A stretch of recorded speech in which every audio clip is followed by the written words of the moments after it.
Assalamualaikum warahmatullahi wabarakatuh. Jumpa lagi di channel MGMP BIN yang menyajikan konten informasi edukatif.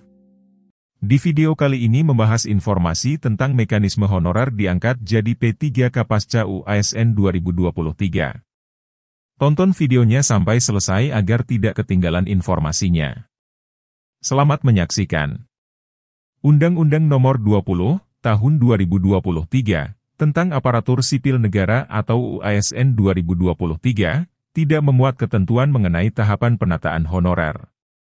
Pada bagian penjelasan terhadap pasal 66, dinyatakan bahwa yang dimaksud dengan penataan adalah termasuk verifikasi, validasi, dan pengangkatan oleh lembaga yang berwenang. Segala hal aturan teknis pengangkatan honorer menjadi pegawai pemerintah dengan perjanjian kerja atau P3K, termasuk kriteria apakah menjadi P3K penuh waktu atau P3K part-time, akan dituangkan dalam PP Manajemen ASN sebagai turunan UASN 2023.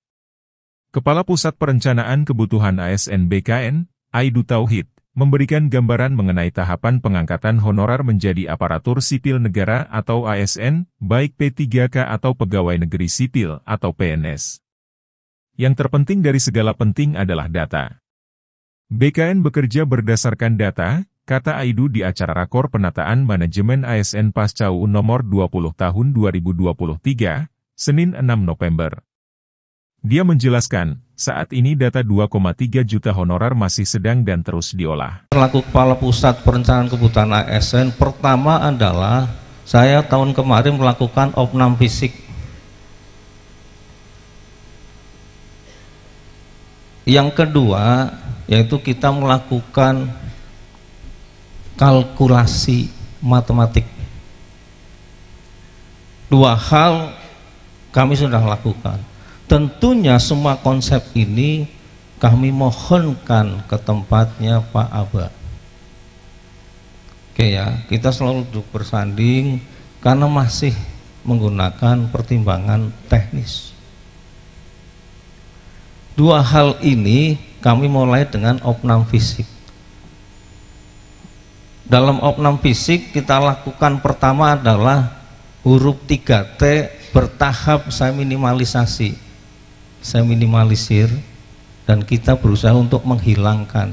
3 huruf T ini adalah, 1, saya menghindari adanya yang tercecer. Kedua, saya menghindari adanya yang terselip. Ketiga, saya menghindari adanya yang tertinggal. Bagi siapa? Bagi yang memenuhi syarat. Oke ya. Tapi syarat ini bisa disesuaikan dengan menjadi kewajiban.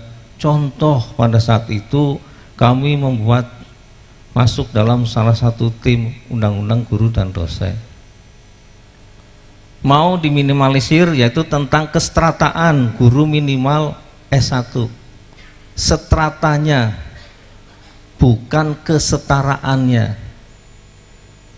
Ya kita walaupun syarat tetap untuk itu, tapi kita mempunyai program kewajiban, diberikan waktu. Itu salah satu contohnya. Kedua, di dalam konsep kami ini, di luar dari 3T adalah kita akan melakukan 11P plus 4 prinsip penataan. Pertama adalah P yang pertama, kita tetap akan melakukan pemahaman.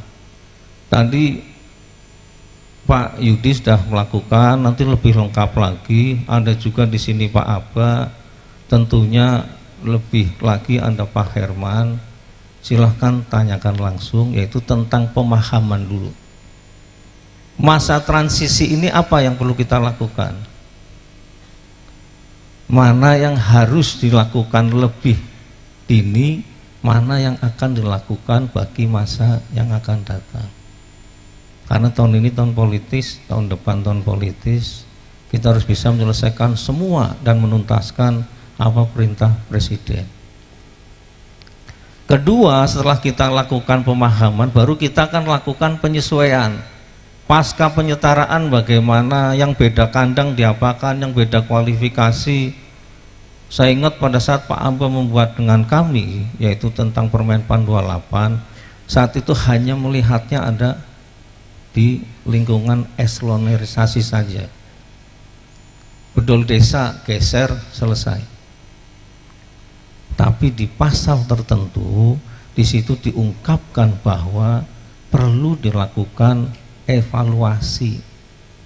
Seperti pada saat saya mengusulkan tentang adanya masa sanggah. Oke ya. Nah, tentunya setelah penyusunan semua dengan ketentuan yang saat ini sedang dilakukan, baru yang ketiga adalah yang terpenting dari skala penting, yaitu tentang data. Pendataan sudah dilakukan kurang lebih sekian juta, 2, sekian juta. Lah, tentunya dari data itu kita sedang dan saat ini mengolah. Untuk apa? Untuk dibuka peluang bagi yang memenuhi syarat. Bisa melalui P3K, bisa melalui CPNS. Oke, kita bekerja berdasarkan data. Pak, data itu kan dinamis, yes. Tapi kita akan bicara batasan pernya per kapan. Selama saya diamati Kepala Pusat Perencanaan Kebutuhan ASN, tentunya kami akan lakukan bicara dengan sentuhan kebutuhan. Setelah nanti pendataan, baru kita akan lakukan penataan. Penataan ini ada 4 prinsip yang saya lakukan. Pertama adalah yang terencana mana. Bapak silahkan boleh konsentrasi nanti ke perencanaan kebutuhan ASN-nya. Yang the best, yang terutama mana nih yang kita akan mohonkan ke Bapak Menpan. Oke, dari setelah yang terencana kita akan bicara secara komprehensif. Kaitkan dengan program daerah tersebut. Tenaga apa yang dibutuhkan, programnya apa, pendukungnya apa. Setelah itu kita lakukan 2 prinsip kedua, yaitu apa? Tentang materi sistematis. Saya pribadi tidak ingin lagi yang sistemik. Terima kasih yang sudah subscribe. Bagi yang baru menemukan channel ini, like videonya, klik lonceng, dan hidupkan notifikasinya. Jangan lupa di subscribe. Jadi yang kedua dalam prinsip penataan konsepan dari kami, yaitu tentang sistematis. Bukan sistemik. Kalau sistemik sesaat, enaknya pada saat itu. Tapi sistematis itu terurut dan terukur semua akuntabilitasnya, dan kita menghindari adanya temuan. Saya kemarin dengan Pak Abo beberapa kali menyelesaikan temuan-temuan yang pada saat PR-PR sebelumnya. Oleh siapa Pak? Oleh audit kinerja BPK. Tentunya dengan tujuan tertentu. Kalau sudah kita mendekati dengan program sistematis, ketiga, tentunya kami pun manusia biasa tidak selalu benar. Yaitu apa yang ketiga? Berkelanjutan. Tidak serta-merta tahun ini kik sekian juta formasi, tidak demikian. Kami terus menghitung dengan timnya Pak Abbas CS, Pak Suryo, Bu Hesti dan stafnya semua, biar mendekati dengan kata kalkulasi matematik. Karena JAP ABK mau kita geser. Oke ya. Nah, nanti tentunya setelah dilakukan hal tersebut, maka kita akan melakukan perbaikan berkesinambungan. Tahun ini Pak cuma 500.000, tahun depan berapa dan seterusnya. Oke, lah yang keempat prinsip penataan dari kami yaitu apa? Yaitu tentang objektif. Kita akan berani mengatakan tidak apabila tidak dibutuhkan. Tapi kami pun sebelum mengatakan tidak, ada batasan toleransi di situ. Oke, 4 hal ini setelah kami lakukan nanti sembari paralel. P yang berikutnya setelah penataan kami akan lakukan pemetaan dulu semua. Setelah pemetaan baru penghitungan dan perhitungan. Setelah itu selesai, baru P berikutnya pendistribusian dan pengalokasian. Karena kita selalu punya angka dasar yaitu financial quotient, keuangan kas negara. Kalau samping saya duitnya banyak, tapi ya repot juga didik guru, ya walaupun 2 tenaga pelayanan dasar. Oke, setelah nanti pendistribusian dan pengalokasian, berikutnya lah itu tentang penetapan. Setelah itu pengadaan. Setelah pengadaan, apakah harus menggunakan tenaga baru, apakah buka diri dulu, siapa yang mau pindah ke sini? Misalkan saat ini siapa yang mau pindah ke 4 provinsi pemekaran, siapa yang pindah ke OIKN misalkan. Nanti di sini ada Pak Firman kayak tadi, OIKN. Itu silahkan. Misalkan contoh, Pak, tenaga yang ada dulu, yang ada apa? Honorer masih ada. Pak, yang ada apa? Tenaga bantuan, tenaga pendamping yang masih ada misalkan. Silakan Pak.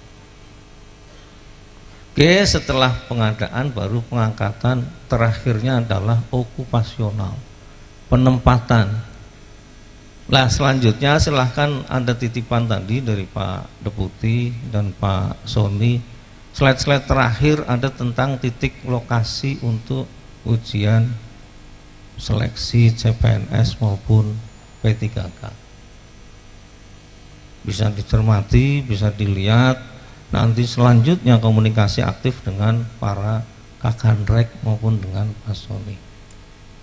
Demikian yang dapat saya sampaikan, dan tentunya saya jarang sekali menggunakan slide. Tapi Bapak Ibu mau nanya tentang perencanaan kebutuhan, di sini komplit semua ada dan hadir. Terima kasih, dan lebih kurangnya saya mohon maaf dan saya akhiri. Wabillahi taufiq wal hidayah. Assalamualaikum warahmatullahi wabarakatuh. Om Santi Santi Santi Om. Salam dan salam sehat untuk kita sekalian. Amin. Di tempat yang sama, PLT. Asisten Deputi Manajemen Talenta dan Peningkatan SDM Aparatur Kementerian Pendayagunaan Aparatur Negara dan Reformasi Birokrasi atau Kemenpan-RB, Yudi Wicaksono mengatakan, honorer yang sudah dinyatakan valid atau asli berdasarkan hasil audit, akan dimasukkan ke platform. Para honorer yang namanya sudah masuk platform itu akan dipantau lagi kinerjanya. Sebelumnya, dia mengatakan memang nantinya ada honorer yang diangkat menjadi P3K paruh waktu. Yudi tidak menjelaskan secara detail kriteria-kriteria honorer yang akan diangkat menjadi P3K part-time. Dia hanya memberi sinyal bahwa besaran gaji honorer yang diterima selama ini bisa menjadi kriteria pengangkatan. Dia menyebut ini semacam kisi-kisi. Penataan tenaga non-ASN ini yang menarik, di Undang-Undang ASN yang baru ini, P3K bisa mengisi jabatan pelaksana.